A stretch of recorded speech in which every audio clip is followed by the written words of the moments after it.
여러분, 달러 환율 오를 거라는 전문가들 말 절대 믿지 마세요. 3프로TV에 나오는 제도권 전문가들, 또 다른 경제 유튜버들 12월 달부터 뭐라고 했죠? 12월 FOMC에서 미국이 금리를 올릴 것이고, 그렇게 되면 한미 간 금리 차가 확대됨에 따라서 환율은 쭉 올라갈 것이다. 하지만 실제로는 어떻게 됐죠?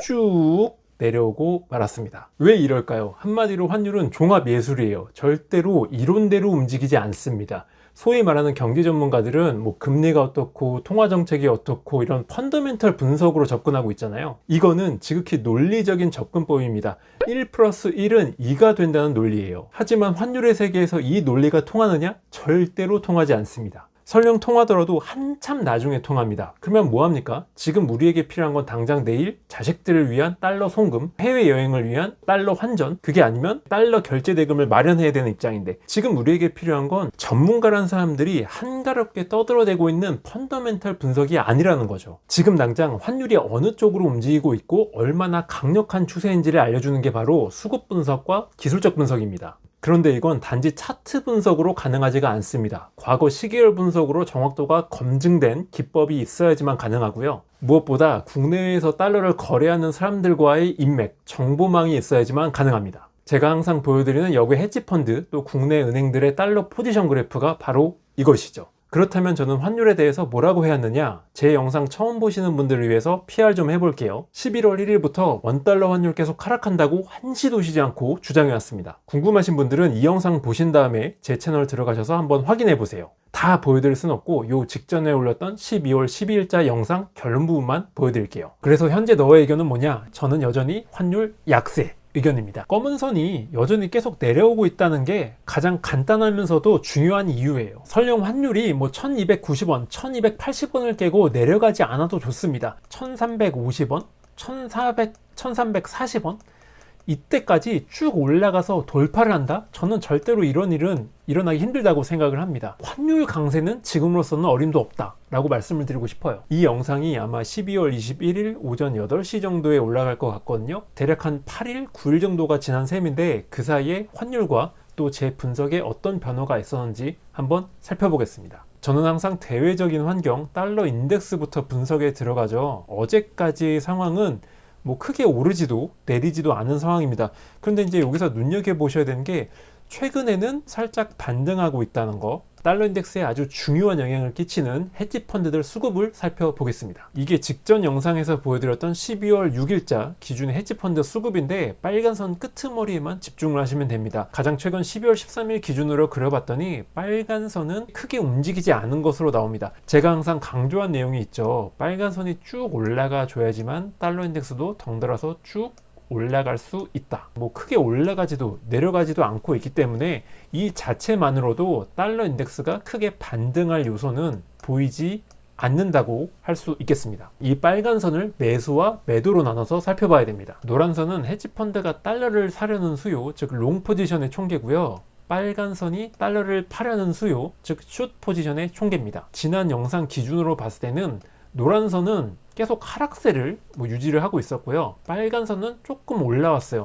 하지만 상승세가 매우 미약했었죠. 요 두 개 선을 종합을 해서 1번과 2번 중에 1번에 해당을 하는 것이다 라고 말씀을 드렸습니다. 일주일이 지난 현재 노란 선은 살짝 V자 반등을 그리고 있고요.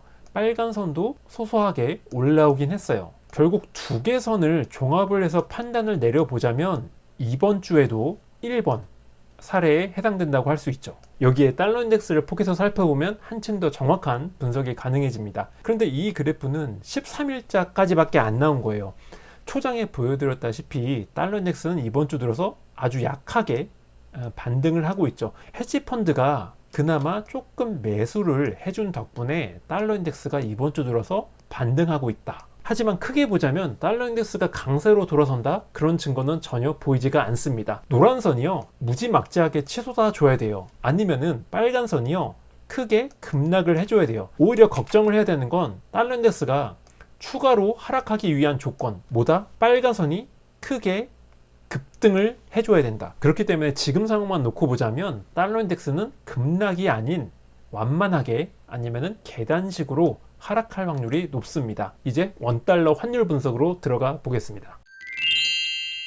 1301원에서 1290원으로 내려앉았습니다.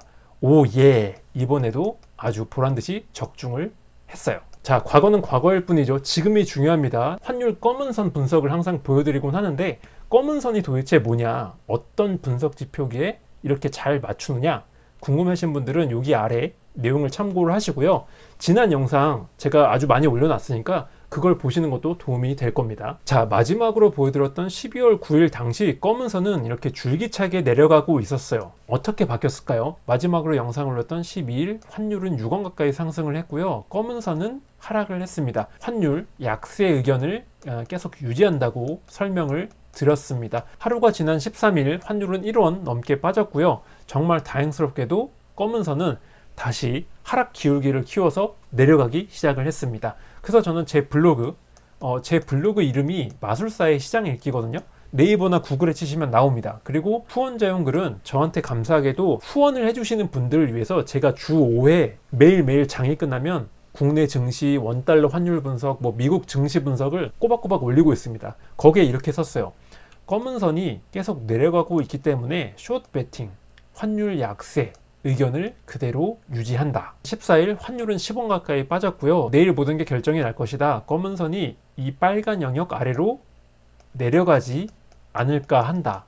이는 원달러 환율이 극도로 저평가된 구간에 진입했음을 암시한다. 즉 블랙스완이 출현했다는 뜻인데, 이 빨간 영역이 무엇을 의미하냐면 검은 선이 이론적으로 움직일 수 있는 최대 상한폭, 최대 하한폭을 나타냅니다. 그런데 이 빨간 영역 하단 경계 라인을 뚫고 검은 선이 내려오잖아요. 이거는 아주 희귀한 확률, 즉 블랙스완이 출현했다는 뜻이에요. 하루 이틀 내에 검은 선이 빨간 영역을 뚫고 내려갈지, 아니면은 빨간 영역 경계선에 닿자마자 반등할지가 결정난다는 거죠. 검은 선이 방향을 돌린다면 이건 아주 중요한 의미가 있다. 숨지고 지켜봤던 환율의 중장기 약세 추세가 송두리째 바뀐다는 의미였죠. 그 다음날 15일 환율은 7원 가까이 상승을 했고요. 하지만 검은 선은 묵묵히 내려갔습니다.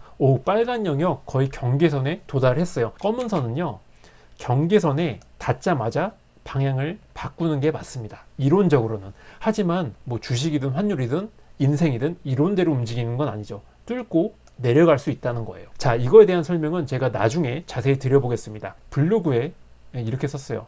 필자의 의견은 그대로 숏 베팅이다. 여러분은요, 지금 이 위에 그려진 빨간 선에는 전혀 신경 쓰실 필요가 없어요. 오로지 검은 선이 올라가느냐 내려가느냐에만 신경을 쓰시면 됩니다. 하루 뒤인 16일 환율은 2원 넘게 상승을 했고요. 검은 선이 중요하죠. 그런데 검은 선이 어떻게 됐죠? 하락을 해서 빨간 영역 아래로 내려가 버린 거예요. 역사적인 사건입니다. 블랙스완이 출현한 거예요. 지금 주목할 건 뭐다? 검은 선이 올라갔느냐 내려갔느냐에만 주목을 하시면 되고, 검은 선이 계속 내려가고 있기 때문에 환율 약세를 예상하면 되겠다. 그리고 주말을 건너뛰어서 이번 주 월요일 환율은 역시나 다시 빠지기 시작했죠. 2.5원 하락을 했고요. 검은 선은 빨간색 영역 점원치 아래에서 하락을 이어갔습니다. 그런데 여기서 약간 신경 쓰인 부분이 있었는데, 검은 선의 하락 기울기가 둔화됐다는 거예요. 검은 선이 방향을 돌린다? 즉 상승으로 돌아서려는 그 전조 증상 1단계가 뭐냐면, 이날 나타났던 하락각도 둔화입니다. 그 다음에 어떻게 되냐면 평행선을 그리기 시작을 합니다. 그리고 그 다음에 방향을 트는 3단계를 밟는다는 얘기죠. 하루 이틀 아니면 길게는 일주일 후에 검은 선이 상승으로 돌아설 수 있는 개연성이 목격됐던 하루였죠. 자, 검은 선이 과연 평행선을 그렸을까요? 어제 20일 궤적을 보여드리겠습니다. 정말 다행스럽게도 검은 선은요, 하락 각도를 키워서 거의 수직으로 내려가고 말았습니다. 그리고 이는 곧 12월 20일 기준에 제 의견과 일맥상통합니다.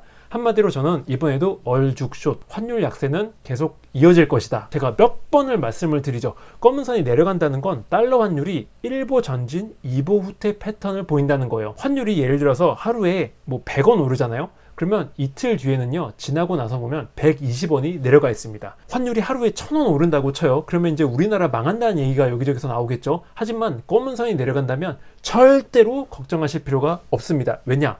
사흘이나 나흘 지나고 나서 보면요, 환율이 1200원, 1300원 내려갈 수밖에 없다는 거죠. 단 여기에는 아주 중요한 변수가 있습니다. 여기에 적어놨네요. 검은 선의 하락 한계. 검은 선이 빨간 영역 아래로 내려왔다는 건 그 어느 때보다 환율의 추세 반등, 즉 환율 상승에 대한 리스크가 커졌다는 의미입니다. 다음 영상에서 아주 정확하게 설명을 드리겠습니다. 자, 이제 2단계 분석으로 넘어가 볼게요. 지난 영상 당시에 이 두 개의 수급 주체는 뭐 약간 올라오긴 했습니다만 그렇게 큰 어떤 롱 포지션의 증가는 안 보이고 있었거든요. 이때와 이때처럼. 그렇기 때문에 저는 11월 중순부터 쭉 이어지고 있는 바닥권에서의 평행선을 실제로는 이 두 개의 수급 주체가 완만한 달러 매도 포지션을 취하고 있는 것으로 봐야 됩니다 라고 말씀을 드렸죠. 지금 녹색선은 어떻게 바뀌었을까요? 와, 정말 대박입니다.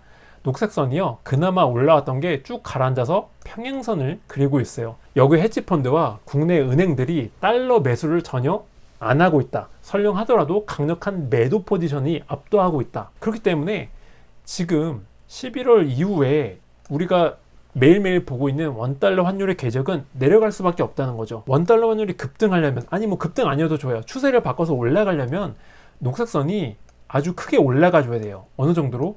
이렇게 쭉쭉, 줄이 쭉쭉 이 정도의 상승이 나와줘야 되는데 지금으로서는 뭐 헤지펀드든지 국내 은행이든지 달러 매수 수요가 완전히 죽어버린 거예요. 결국 이 그래프도 저의 의견 얼죽숏 달러 약세 주장에 힘을 실어주는 것이죠. 여기서 끝이 아닙니다. 더 정확한 분석을 위해서는 이 녹색선을 두 개로 쪼개봐야 돼요. 자, 첫 번째는 여기 헤지펀드가 원달러에 대해서 어떤 포지션을 취하고 있냐. 아주 좋은 포지션이었죠. 12월 9일 당시에 원화 강세, 달러 약세에 베팅을 하고 있었어요.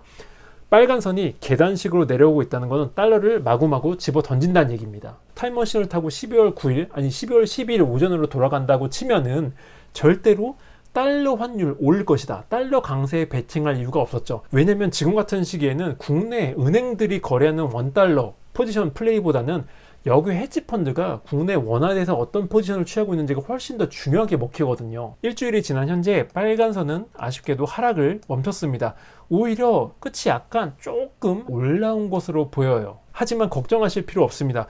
이 정도의 상승세는요, 이때 뭐 말도 못하게 치솟았던 이때에 비해선 간의 기별도 안 가는 정도이기 때문에 헤지펀드가 지금 12월 20일 기준으로도 달러를 엄청나게 사들이고 있다. 그렇기 때문에 원달러 환율이 곧장 1350원까지 올라갈 것이다. 이런 논리는 절대로 성립이 될 수 없는 구조입니다. 빨간 선의 궤적에 뭔가 중대한 변화가 나타나면 즉시 유튜브로 알려드리도록 하겠습니다. 이번에는 국내 은행 차례인데 12월 9일 당시에 연두색 선이 잠깐 올라왔다가 도로 바닥권으로 가라앉았습니다. 그래서 역시 말씀을 드렸죠. 전혀 걱정할 거 없다. 환율 약세를 주장하는 입장에서 연두색 선이 바닥권에 착 달라붙어서 지렁이처럼 기어가고 있다는 것은 이건 실제적으로는 달러 매도 포지션에 전념하고 있다는 뜻이다. 그러니까 어떻게 됐습니까? 12월 9일 이후에 원달러 환율이 계속 내려가는데 큰 기여를 했던 것이죠. 역시나 예상했던 바예요. 연두색 선은 바닥권에서 탈출하지 못하고 있고요. 이는 지금까지도 원달러 환율을 하락시키는데 1등 공신, 1등 공신은 이제 헤지펀드였고 2등 공신입니다. 다시 헤지펀드와 국내 은행들의 포지션 그래프로 돌아왔는데요. 간단히 생각을 해보면요. 12월 9일부터 20일까지 원달러 환율 입장에서는 분명히 급등할 수 있는 재료가 국내외적으로 한두 개 정도는 있었거든요. 그런데 눈에 띄는 상승을 만들어내지 못했죠. 오히려 하락했죠. 이 사실을 지금 제가 가공한 저만이 만들 수 있는 큰 손들의 수급 궤적과 연관시켜서 생각을 해보자는 거죠.